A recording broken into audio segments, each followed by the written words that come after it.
What is going on, guys? Welcome back to another episode of the prep series. So I'm officially 4 weeks out from my first competition from the BC Cup. It's crazy how fast this prep has gone by. Even though I started, I believe I was like 26 weeks out when I started. This prep has actually gone by so quickly. I know I still have a quite long journey for the rest of this competition season, but yeah, super excited to keep pushing and continue dropping another 2 to 3-ish pounds leading into this show. I'm just gonna be showing some training footage while I'm talking. But yeah, what I wanted to do with this YouTube episode is going into some of the biggest prep takeaways from my prep so far. So the first one I want to go through with you guys is the idea of letting the weight loss come to you rather than trying to chase it. I've noticed it in a lot of other preps. I was always trying to lose exactly a certain amount of weight per week, and I would make adjustments too soon or too quickly, which resulted with me bringing my calories down too quickly. With the help of my coach Jeff Alberts, he helped me understand, okay, we got to make sure this is an actual stall, make sure we are sticking with this number for at least 3 weeks, and if we're not making progress after that, then we will make some adjustments. So that has helped shift my mindset. Also, another big takeaway is just starting prep earlier than you think you should. If you are starting ahead of schedule, it's so much less stress. If you are constantly feeling like you're behind, it can just add so much extra stress to your prep, and then you feel like you need to dig more than you probably should. So I highly recommend you guys, if you are going into a competition prep, to start ahead of time and make sure you schedule out enough time to prep. Add a couple 3-4 weeks into the mix just so you can give yourself some time, just in case you get sick, just in case you may fall off your diet. Just being able to start ahead of time just helps so much, and I've had so much less stress just knowing that we're ahead of schedule. So yeah, that's my second tip. Number 3 is going to do with training. So understanding that you only want to do so much in the gym that you can actually recover from. I know in past competition preps, what would typically happen is I would push too hard. I would try to do too many exercises, too many sets, and after that workout, I would just be completely destroyed. My diet fatigue would be really, really high. My appetite would be very high. Whereas right now, with the help of my coach, again, we tone back a little bit on the training volume. I'm only training 4 days per week right now rather than 5 or 6 days that I have done in the past, and my diet fatigue symptoms have calmed down so much, and it's allowed me to get so much leaner without feeling as many crazy prep symptoms.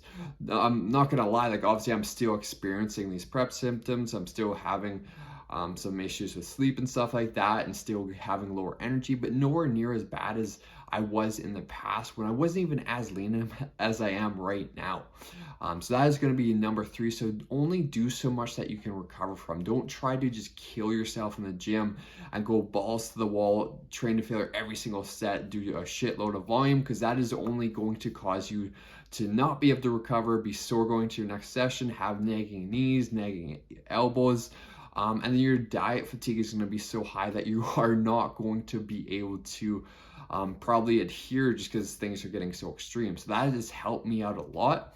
Number 4 is going to be managing stress. So this is such a huge one in prep, especially when you're going through those highs and lows with your mood, with your energy levels. So I take out a time in my day when I am getting super stressed to practice meditation. So I'll meditate for 5 to 10 minutes. I've actually been doing, I can't remember, Hoffman breathing technique or whatever, where you breathe in and out quite quickly, like 30 times. And then you breathe all the way in and then breathe all the way out, hold for like 20 to 30 seconds, then breathe all the way in, fill your lungs up, hold for another 10 to 15 seconds. And that's actually been helping me quite a bit too for these past couple weeks. I've actually just joined another mentorship group for online fitness coaches, and that's something that they preach in there, and I've been doing it, and it's actually been helping me in terms of my energy levels, in terms of my mood too. So if you've never tried it, I'll put the description of what I'm talking about in this video right below. I just can't remember the exact name of the person. I think Wolf Hoffman or something like that. And then let's see, the fifth thing is, just recognizing that there's going to be highs and there's going to be lows. Typically when you are in those lows, sometimes you can be like, oh, I don't know if I can keep pushing through this is so rough right now. But again, it's not going to be constant low. You're going to have ups, you're going to have downs. When you are having a down, just be sure to think in the back of your mind, okay, I'm not always going to be down. I'm going to have some time periods where I have more energy and some time periods where I have less energy. So just understand that it's not always going to be like this. Same with your appetite. You're not always going to be extremely hungry. There's going to be fluctuations in your hunger. And just remembering that in your off season, you're going to be back into a place where you're probably going to have to almost force the food down. That's how I have to do like my off season when I'm getting to those higher levels of calories. And the last thing I want to talk about is it's almost like a spiritual journey going through competition prep. There's a lot of you have to have a lot of self-belief to continue pushing to those extreme levels of conditioning. Like when I first started this, I was kind of scared that I don't know if I was going to be able to push to get to this extreme level of conditioning, but now I'm 100% confident that I can make it there. And just by shifting your mentality and honestly believing that you can do it, has actually really helped me push along. So if you guys are constantly second guessing yourself, like, oh, I don't know if I can do this, I don't know if prep's for me, that is just going to make the prep process a lot more challenging. So be sure to believe in yourself. So that is all I got for today's YouTube video. I may add some posing to the end of this, but we'll see. It's been quite hectic with work right now, so I've been trying to get these YouTube videos in for you at the best and give you as much value as I can. But yeah, just trying to balance everything out with prep, with my clients, with overall life for you guys. So if I don't put a posing video up for you guys, I will put one in the next one for sure. So stay tuned for that. Have a good one, guys.